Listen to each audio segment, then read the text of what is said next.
They try very hard to distract us with garbage. People are living a life where they're working a job, they're being enslaved by the machines for their tasks, but their mind is distracted by garbage. When the woman's still sucking dick, the mortgage is paid, dinner's on time, it's kind of doop-de-doop-de-doo, little by little, do a little bit of work, do a little bit of relax.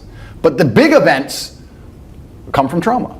You're too poor to have an opinion, so you're too poor to think. Where they try very hard to distract us with garbage. Rihanna. I have nothing against Rihanna. Like, I don't know her. But when I see a concert and I see hundreds of thousands of peons standing amongst peons. What are they? Peons is the people who go to these concerts. Right. Peon means peasant. Standing because this is an education in language. No, but they are peasants because they're acting in a peasant way. They're acting like peasants. Hundreds of thousands of people in a crowd looking up at somebody like they're God, jumping up and down for hours on end. You're a peasant. You're a peasant. And your life's shit, and you have no achievements, no money, you're depressed, but you're distracted. They've distracted you with this idol, whoever it happens to be. Put them there, and the peasant's like, yeah. And then they go home, and they're told something by the news. Let's make up a completely false scenario. Be afraid of the common cold. Okay, and then anyone who comes back and says, why are we afraid of the common cold? They delete their point of view. They shut them up to create a false reality. So people are living a life where they're working a job, they're being enslaved by the machines for their tasks, but their mind is distracted by garbage and only fed a fake story, and they're living inside of a computer-generated simulation. They're living inside of a world that is not real. They don't live in a real world. A lot of people live inside of the matrix completely, especially the people who dislike me. But anybody who is a fan of mine, I want those people to be as wealthy as possible because they agree with my mindset, and I want to equip my soldiers. I don't want everyone who agrees with me to be an unimportant brokey. I want the people who agree with me to be influential and rich, and I want them to be able to stand up and talk and fight for themselves. So this is the reason I teach people how to make money, because I know anybody who resonates with my message, the wealthier they get, the better the war is going to be for me. So I wouldn't consider it philanthropic. I have an agenda, but my agenda is to find anybody who agrees with me and give them as much money as possible. So that's the real world, which is launching on corporatetate.com, because that's stage one. You're asking how to escape. Stage one is you must make money. I've tried very hard to help people with no money, but there's just too many blocks in the way. You can't put that on social media. You can't afford a day off work. You can't afford your boss to get mad. You can't afford to get arrested. You can't get a lawyer. You can't fight. You can't fight. You need bullets in your gun. So stage one is to get rich. Then you have to get rich while preserving your soul. And that's a harder part, right? Because as you get rich, as you climb, there are many different hands trying to drag you in different directions. He says, looking at me over his glasses. You have women, gambling, drugs, degeneracy, hedonism. Isn't that why you have money? Well, this is it. And you can dabble, but you certainly don't want to lose your soul completely. Yeah. You have large business interests offering more money, more power to believe X, to say X. I can sit here and say now, I have never sold a scam to anybody. I don't sell crypto pump and dumps to anybody. I don't sell soft drinks full of sugar to anybody. I've been offered money by gambling companies. I said no. Only thing I teach is teach people how to make money, and I know it works because I do it all myself. Me and my professors teach what we already do to all become multimillionaires to people, and I've told the reason why. They've tried to get me to sell my soul to sell crap to the world endless times, and I've never done it. So you have these offers, right? When you're the most Googled man on the planet, do you have any idea how much they'll pay you to sell bollocks to people? Andrew, hey, here, this energy drink, say it's what you take to have high energy, and sell this shit full of sugar to children, and here's $100 million. No, I won't do it. I don't believe in it. I won't do it.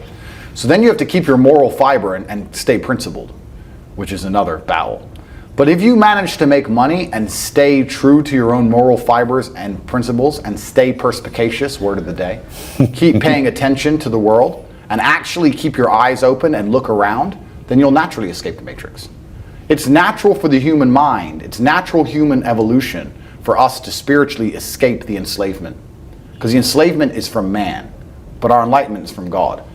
It is natural for us, if you get rich enough to say no to ideas that you understand are innately wrong, if you get rich enough to have a different opinion, if you pay a lot of attention and you resist all of the temptations of the devil, the only possible end state is to escape the matrix. It's an easy trajectory. Most people fall off because they're too broke to think. You're too poor to have an opinion, so you're too poor to think. The rest fall off because they get a little bit rich and they get snapped up. But anybody who doesn't fall for those two traps ends up where I am. And there are a lot of us. And where are you? I am in a stage of enlightenment outside of the matrix. I'm like Morpheus. I come in and out. I come back into the matrix. I come to YouTube. I talk to people whose minds are ready to be freed. I convince them to join the real world at adrewtate.com and begin their journey. And I take the free minds and we escape the matrix together. This is why for a long time on Twitter, I had an account called Morpheus. I was Morpheus because that's what I kept getting compared to. I come in and out trying to free the minds. And I hope I find Neo. I hope I find somebody who's even better at attacking the matrix than I am. All I'm trying to do is talk to the people who understand what I'm saying is right. When I say these things, there are going to be certain amounts of people who listen to this and think I'm crazy. He's crazy. And there's going to be people who listen to it and go, yes, finally. Finally I understand. Finally I know what to do. I've felt this for so long. I've looked around me and knew that this shouldn't be my life. I knew that they're lying to me. I didn't know what to do. Now he's told me what to do. Those are the ones I'm interested in. And they can join the real world. Inside of adrewtate.com, I'll see them there. Anybody who thinks I'm crazy, that's fine. I'm crazy. Don't worry about me. I'm a crazy misogynist. The news has never lied to anybody. Every war ever started, the reason the news told you, that's why it started. It's not like every single one's been a false flag since the beginning. Every single narrative that they've tried to purport upon you is not to control you. It's because they want you to know the truth because you're so important. Don't worry. So if the media is lying about me, they must be right. Why would they lie? Why would they try and convince people that the world's most influential man is somehow bad? It's not because, they're worried he has influence and might push the world in a good direction. Of course not. No, it's because he's such a bad guy. That's why he has no criminal record. No girls come forward saying I've done anything to anybody. No victims of any kind. And somehow I'm evil. And the people who believe this garbage are slave-minded. They're slave-minded. If any man's honest with himself, think about the biggest transformative stages in your life. Think about the times you got the most work done. It was a bad part of your life. You were heartbroken, or you lost a house, or broke, or whatever. That's when you did shit. When everything was fine, when the woman's still sucking dick, the mortgage is paid, dinner's on time, it's kind of doop-de-doop-de-doo, little by little, do a little bit of work, do a little bit of relax. But the big events come from trauma. This is it. So it's a cheat code. It's a cheat code to climb the mountain. So when I get a message from whoever and he goes, my wife left me, I'm devastated. I say, I understand. I completely understand how hard it can be to lose a woman that you've given your entire life to. But my answer is, good, it's still good. Now take all of that pain and instead of emailing me, do this. And then you're going to become the kind of person that women don't leave. I don't think that you should be ending human life. And it's interesting, right? Because there's a whole big argument about this in the States, but I don't think you should be ending human life if your primary concern is that, oh, I'm too young, I need to experience more. Experience what? What, restaurants? How many restaurants do you have to go to? Yeah. How many times you got to go eat until you eventually realize you're going to eat shit? Yeah. I mean, I don't see what else there is worth doing. Okay. Well, what about in cases of rape? Yeah, I think just we'll put that one. Maybe you didn't. No, we can talk about that one. But every single time the abortion argument is brought up, this very specific case is brought up. Let's be honest. That's less than 0.1% of. But in those cases, if they're raped, would you accept an abortion? I think that if you're raped by somebody completely random on the street and Yeah. a rapist did this to you, then yeah, I think the idea of an abortion makes a lot more sense. Sure. But to say that abortion's okay because women sometimes get raped, that's a false. No. That's No, a we're false not saying in a narrative. specific case, you know? It's in a specific case, yeah. but I think if you're with a man and you're having sex with that man And and you consent to it, you yeah. get pregnant by that man, you should just accept the responsibilities like a fucking adult and have some life. And the thing is, as you grow older, if you don't have a bunch of children, your later years are filled with deaths as opposed to being filled with births and life I think if you don't have a family, or you don't have children, as you get older, the twilight years of your life are just everybody you know slowly dying, and there's no new life injected. So I think it's very important to do, and maybe young people don't understand that in time. But all in all, I think there's nothing more worthwhile for people to do than have children. And if you can financially afford it, then that's what A lot of teens or young people or even adults, they're suffering from a lot of mental health issues. Okay. And what's your advice to them? The world is hyper competitive. If you're going to be a man who's going to sit and say, I'm just sad, you are always going to lose in competition to men like me. And there has to be losers for there to be winners. I am tired of sympathy. Sympathy doesn't work for anybody. I'm not going to sit here and be sympathetic for people who say they're too sad to try hard and be their best. Guess what? Perhaps I was sad every time I did exactly what I was supposed to do and trained anyway. Perhaps I was afraid when I fought anyway. Perhaps I was tired when I worked anyway. This is how you get ahead in life. I don't have a fucking ounce of sympathy for these people who sit here and say, well, I feel this way, so I can't. Then don't do it. Stay down there. The winners are at the top, and the winners at the top don't give a shit about how they feel. We wake up and we perform regardless of how we feel day after day. So if I'm going to ignore my own feelings, I'm certainly not going to take into consideration anybody else's. Why am I going to ignore how I feel and make sure I'm constantly performing regardless, flawlessly, and then sit and go, oh, but he doesn't feel good, so he's allowed to fuck up. No, you are not. You're not allowed to fuck up to your ancestors or to God or to yourself. You have to perform. This is what being a man is about. The baseline of masculinity is doing things you don't feel like doing. I can't comment on being a woman because I'm not one. But the baseline of masculinity as a whole is the thing that makes a good man a man is that he does what he doesn't want to do. He doesn't want to work and he works anyway. He doesn't want to go to war and he fights anyway. He doesn't want to get up, he gets up anyway. That's the whole point of it. We didn't want to die in the Titanic. Guess what happened? We died in the Titanic. You can't sit there as a man and say you don't feel like it. You're not allowed to not feel like it. You're supposed to do it anyway, regardless. So when a man sits there and says, oh, but you don't understand, I'm struggling with motivation. If you are struggling with the motivation to be a winner, then stay a fucking loser. No problem. Stay a loser. Don't care. Because in my circle, there's no losers around me. Your energy is disgusting. I find it revolting. I don't like weakness around me, even near me. Even people coming up saying hello to me. If you're depressed, don't even shake my hand. I do not have time for losers on any regard. Winners only. Yeah. If you had to choose money or love. It's hard. It's impossible to It's impossible to choose. Like, there's too many nuances to the question. I can't choose. But I do think that love is extremely important. Humans are social animals. Yeah. And you do need love. They say money can't buy love, and that's true. But money can help facilitate love. Yeah. Let's keep that in mind. I've never had a period of loneliness, ever. Wow. I've never had even 3 days when I couldn't. Wow. Never, ever. So ever. you've never really been alone in your life. Well, no, I've never needed to be. So do you? I could be, and I'm saying I could take a week away and go by myself somewhere. I'm saying I've never had a period where I didn't have a girl who was in love with me ever. The goal of a son is to be a built-on better version of his father, right? Yeah. So my goal as my father's successor is to be even more successful than he was, to be a better version of him. Yeah. I do my very best. I still think he was better than me in most regards, but in the one area I have surpassed him is clearly financially. But my father had a different mission, and he was focused on what he did, and he did a fantastic job of it. But yeah, he was not financially successful.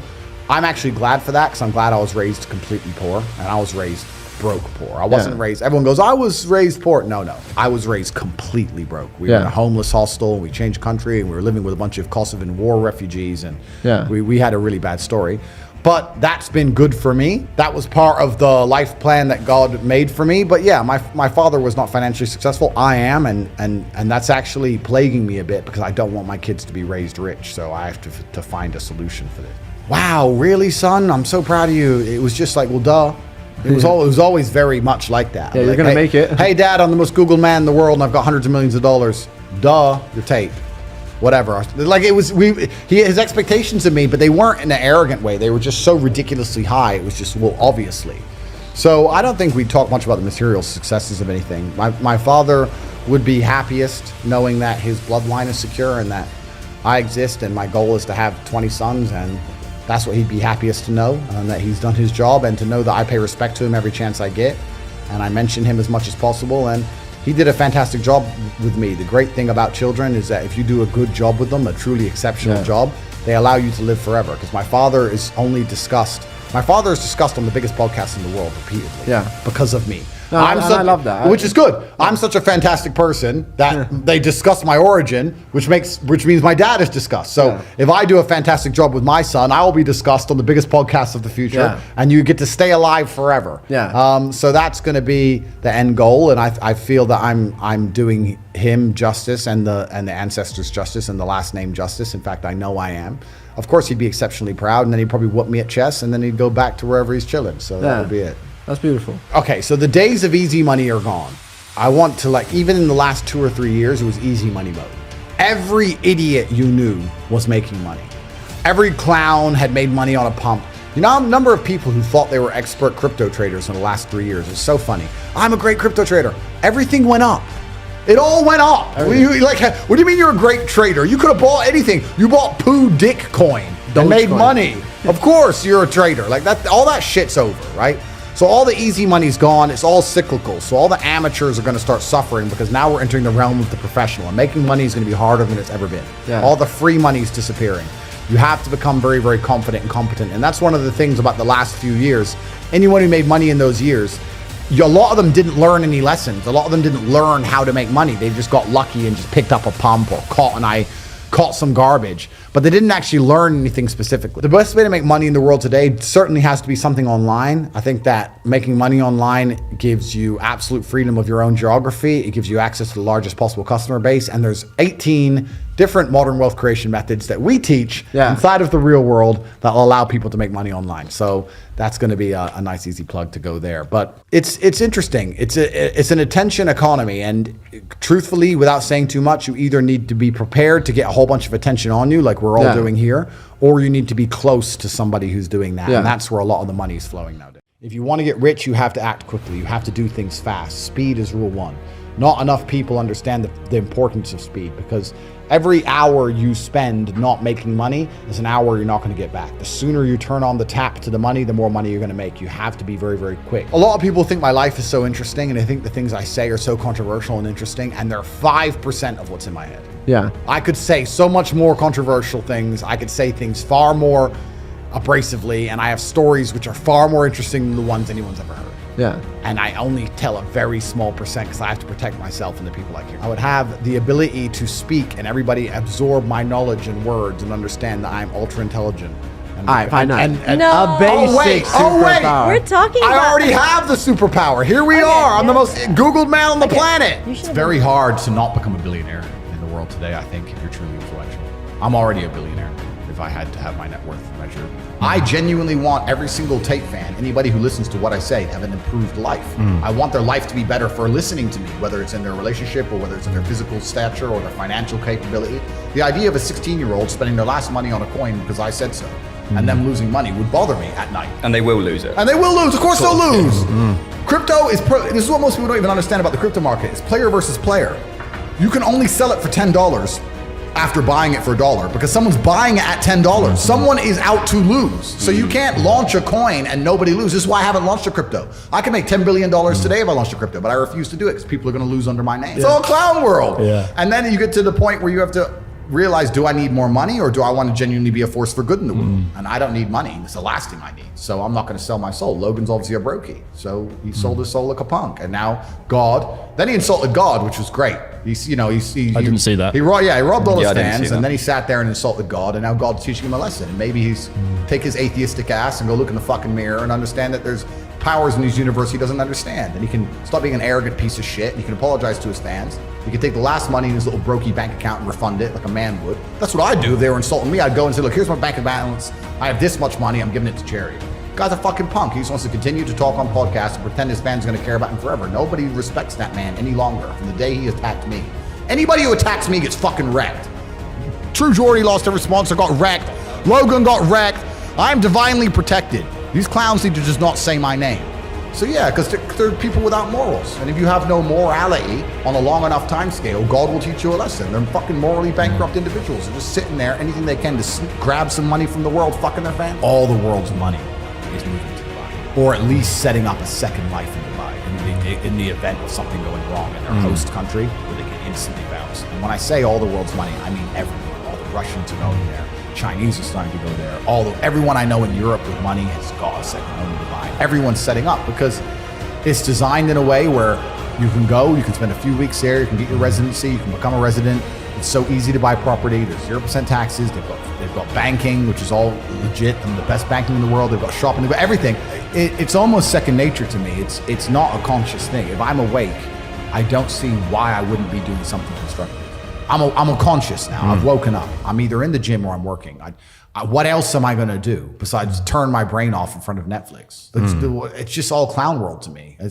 If I'm awake, it's work or training, and that's how I've always lived, and that's just how I'm going to live as long as I can. If I get to a point where I feel need to slow down, then I'll slow down. Well, it's interesting about watching content because watching content can be a double-edged sword. You can learn a bunch of things, and everyone at home here, I like to feel like they're getting value and they're learning things. But there's also the other edge of people who feel like if they just watch a bunch of shit and do nothing, that they're taking action. They feel better about themselves, but they're not actually taking action. Yep. You know, so you have to balance the two carefully.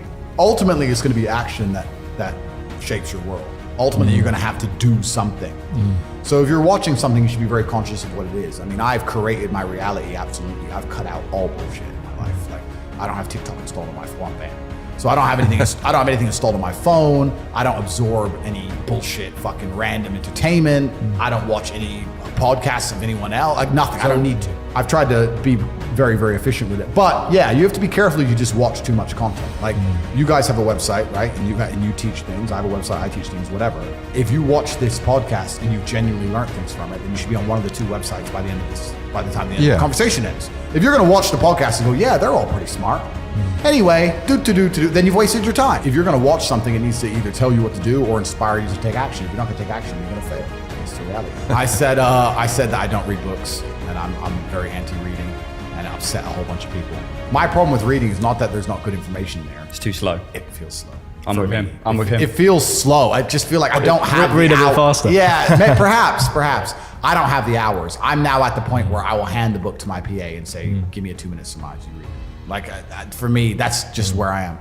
But also, you know, life teaches you a lot. And I think a lot of people are not very self-reflective of their own lives. I don't think you can read a book and that's great. But I think if you're living an interesting life, if you were to take half an hour a day to actually sit and go, okay, what good has happened to me today? And what bad has happened to me today?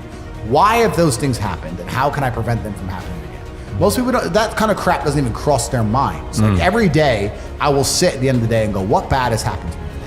How did that happen? Did I get caught slipping was I on the street and some guys come up to me and it could have been a dangerous situation? Like, how could I genuinely have improved my reality? And you can self-reflect and teach yourself everything. But that's total ownership of your life, isn't it? But you have to have. But a lot of people don't. You have to have ownership of everything good that's ever happened to you and everything bad that's ever happened to you. I have complete ownership for the fact I was canceled. I don't sit there and go, oh, they're lying about me. Yes, they're lying, but I still own it completely. They're lying about me and they're talking shit, but I own it and I took responsibility for it and I sat there and I took absolute accountability and I thought, okay, how can I turn this in my favor? And I beat them. If I'm walking down the street and it starts to rain, I take responsibility for that. I didn't have to be in rainy London. I could have been somewhere else. I could have brought an umbrella.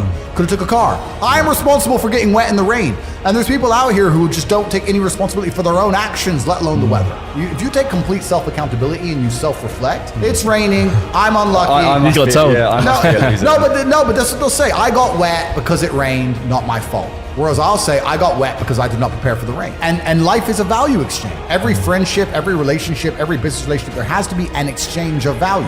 If as you progress through life, if people stay in the same place, you're only giving value. You're not receiving any value back. And you have to be ruthless about those things. Like I have a very curated circle and everybody in my circle is extremely useful and we're extremely successful. And it's a very motivating thing. If you're in a room full of ice cream experts and all they talk about is ice cream, how to move ice cream, how to sell ice cream, different flavors of ice cream, how you make ice cream, you're gonna learn a lot about ice cream. If you're in a room full of people who are billionaires, and guess what they're talking about? Money. And guess what you're gonna learn about? Money.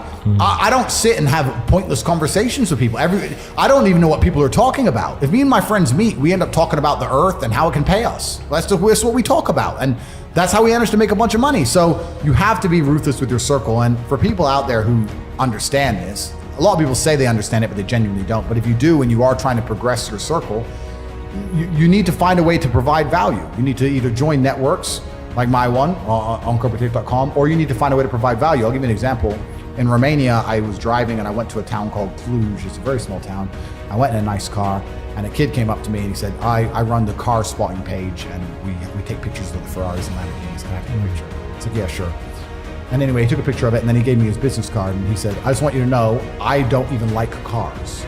I just knew the best way for me to meet rich people is to take photos of nice cars. It's a great story. I was like, you're smart. Very smart. I hired him. I'm not surprised. He works for me. Yeah, he still works for me for this day. Yeah. He was smart enough to go, well, where's the money over there? Yeah. How do I get close to the money? Oh, they don't want to talk to me. But if I take cool photos of his car, he might want to talk to me. You have to find a way to provide value to people. Yeah. If you provide value and it's a value exchange, you'll do good. But yeah, I say this to people and they go, oh, but my friend, and we have a good time together. Well, if you're going to prioritize your friends by drinking and having fun, then you're going to have a bunch of fucking loser friends. That's your life and that's your life to live. It's fine. Don't complain when the NHS are on strike and you can't get seen and I'm in a private hospital in fucking Saudi. That's your problem. You have to just make your decisions in life and live true to them. But creating a circle is ultra important. And it's not just important financially, it's also important for your entire life and your mindset as a whole. Because it's amazing, especially amongst men, we never want to be the poorest person in the room. We never want to be the weakest person in the room. You never want to be, so if you're with a group of killers, you have now this massive expectation. It's almost like societal pressure and a positive force. If I go to my friends, I can't be the weakling. Most people are not smart enough. Most people are not intelligent enough. I don't work for the Matrix. I'm the opposite. I'm Morpheus. I'm here to free the minds. We're the free people who hack into the Matrix and fight against the agents and the machines. I think money is related to power, but in and of itself, it's not the only thing that makes somebody powerful. No. But just on the checks, and I'll answer that in more detail in a second, but on the checks and balances question, if the ocean doesn't reach a point of equal and opposite force, it will just engulf the entire planet, right? There has to be an equal and opposite force at some point. I'm not talking about freeing every single person from the Matrix. I'm talking about freeing enough people who are ready to understand how the world really works so that there's an equal and opposite force to the tirade of bullshit, the absolute clown world bullshit they're trying to push on all of us. If nobody stands up to it, we're gonna end up just fucking swallowing it all. Yeah. It's garbage. So you need to have an equal army on the other side. Those are my people. I don't work for the Matrix. I'm the opposite. I'm Morpheus. I'm here to free the minds. We're the free people who hack into the Matrix and fight against the agents and the machines. As for money being power, money is certainly related to power, but the true power of the world is influence. I am currently one of the most powerful people on the planet. I can influence millions and millions and millions of young people with my mouth alone by speaking. That's why they fear me. That's what my power is. I can sit here and say the sky is green, and if I say it enough, people will begin to believe it. That's power. Power is influence.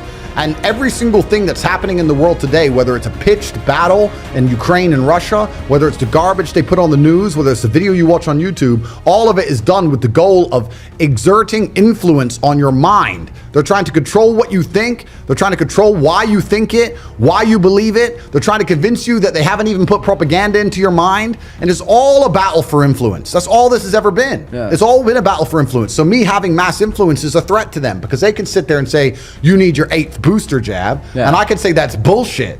And we have two armies, two battles of influence against each other. Most people are not smart enough. Most people are not intelligent enough to self-analyze and defrag their own brains and understand they're being programmed. Yeah. Most people do not have that level of intellect to sit there and say, every strongly held opinion that I have, where did it come from? Who told me it? And do they have my best interests at heart? You didn't like me, for example. No, it's fine. I actually find it's great for me to make points, so I'm glad you didn't like me. I don't like Andrew Tate. Why? Well, they told me not to like him. Who told me? Well, these people. Do they care about me? No. Like, most people don't get an opinion and break down where it even comes from. They just get an opinion and they defend it. And you'll see people arguing and fighting in the street over opinions they don't even know where they've come from in the first place. Most people are not intelligent enough for that. So everybody and everything you consume is going to influence you to a degree. The mass media machine is trying to influence everyone. I'm trying to influence everyone. Yeah. I'm right here trying to influence people. I'll sit here and say, I'm trying to influence people at home. I just like to think that those at home understand, yeah, Tate's influencing me, but he is living a life I want to live. He has better intentions. He has a purer heart than the mass media machine and the pedophiles of Balenciaga. But I also have to be very careful how I answer some of these questions because if I give too many details, might mess up the deal. Well, it destroys my power, right? So For the real world, when I was attacked by the mass matrix machine, they also attacked Hustles University, which was my online school that teaches people how to make money online. We have 18 modern wealth creation methods. We teach everything from the things you know about crypto, stocks, copywriting, etc., to some ideas people have never heard of. We grew exceptionally large. We had people who were making a lot of money inside the school. We had 150,000 students. So when they canceled me, they also tried to attack my business. They deleted the payment processing, deleted the banking, etc. So when we've relaunched as The Real World. Escape the Matrix, come to the real world. The realworld.ai. It's now fully online, it's fully functioning. We have 161,000 people. We have completely built our own app, our own social media platform. It's not hosted anywhere else. It's not on Amazon servers. It's not on Google. I have my own bank, which has a payment processor included. So absolutely everything about the system is outside of the matrix. From the second you pay to the place you end up, where you're talking to people and taking lessons, none of it is controlled by matrix control platforms. It is absolutely the real world, which means I control it completely. I cannot be censored, and we teach people how to. I think I was making 25 pounds a day. So I'd start at 7 a.m. and I'd carry boxes until about 5 p.m. And when was the first time you actually made some money? I was kind of up and down. I was working in the fish market, but I was still fighting at the same time. I was training. Obviously, I was really young. Started to make a little bit of money fighting, but not much. And then I had different jobs. I sold television advertising and worked for an advertising company, etc. And I had my own business for a while trying to sell TV advertising, and I had a bunch of sales jobs back and forth, worked for car sales. I'd always been doing this and that, going from place to place. Unless it was a sales job, I never really took it that seriously because it was the unlimited commission that I found attractive. But outside of sales jobs, I just did my very best to do a little bit of work and just sit at my desk and ignore most of it. But I did a whole bunch of things. It's been an eclectic, long, interesting journey to end up where I am. So I heard somewhere you said at 27 you made your first million. Around 27, 28, yeah. I'd say by 30, I may have had maybe 10, which now to me seems ridiculously low, but at the time I was super proud of that. I'm now 36. If you Google my net worth, it comes up at 350 million, and that's certainly very low. Right now, what is your net worth? It's a lot more than what they say it is on Google at 350 million. I'm the most influential person on the planet. So 350 million is low. Let's talk about this, right? Because net worth in and of itself is bullshit. Because how do you quantify net worth? It's nearly impossible. It's a valuation, right? It's a valuation, and the valuations are all skewed. I am certainly worth more than $1 billion. I can tell you why. One, for the things I own, which I'm not going to say here on camera, right? Which is a bunch of it. Two, for the companies I have and the amount of money they generate. Once again, I won't say on camera because nobody would believe me even if I told them. But third, what were we saying earlier in this podcast? We were talking about how the most important thing on the planet is power, not money. It's influence. I'm the most influential person on the planet amongst the number one demographic that the Matrix wants control over, which is military-age males. I can talk and people will listen. I'm the most Googled name on the planet. I could take a perfume and sell $1 billion of perfume in a month. If I wanted to sell my soul, which I've never done because I've never sold trash to anybody. I've never sold a crypto pump and dump like everybody else has. I've never sold any shit to nobody. Yeah. All I sell is my university because it's fantastic and I can stick by it and it has 5-star reviews all over Google. So I don't sell shit to anybody, but I could pump a crypto coin to billions of dollars. I could do anything for any brand. And the number of brands who have come to me trying to make me align with them, and I've said no because I don't truly believe in it. I'm the kind of person who can't be bought. You cannot buy my soul. If I don't truly believe, I won't sell it to anybody. I am 100% with the amount of influence I have. And how do you quantify influence from a net worth perspective? How do you take the most Googled man in the world who has the most influence on the planet? How do you put that into dollars? It's difficult. I love crypto, right? It's great. Bitcoin, ETH, go transact across country borders, blah, blah. It's fantastic. I've made some money on a pump. Everyone loves a pump.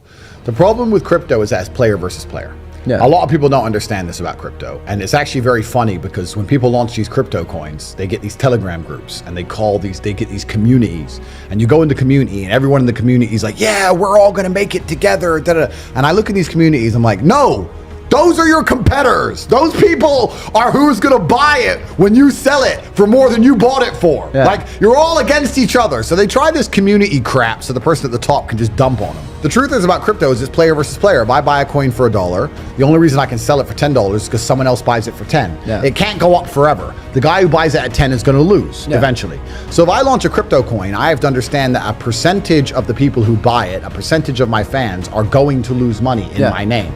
I don't like the idea of people losing money in my name. Now, I'm not saying I would never launch a coin. I'm not saying that. I'm just saying that this is my reservation on the whole thing, because I know if somebody joins my university and works hard, even if they only make $300 a month, for example, it only costs them $50 a month. So they make more money than they invest. Nobody can lose by associating with my brand. Yeah. This is why my brand's so powerful. Everybody who is a Tate fan and truly listens to my words is in better physical shape, better financial shape, better mental health they've ever been in their lives. Yeah. Becoming a Tate fan is a life hack to improving your life. You cannot possibly lose by listening to me in any regard. Yeah. Whereas with a crypto coin, some people will lose money. And I can't sleep at night knowing that my fans lose money. I don't want that. I'm not a scammer. I'm not one of these. I'm not Logan Paul. I don't sell crypto pump and dumps. I'm not a piece of shit. I want everybody who's associated with me to win and only win. So for that reason, I would be extremely hesitant about launching a crypto coin. And the day I do it, if I decide to do it, there's going to be a lot of checks and balances and absolute transparency to make sure that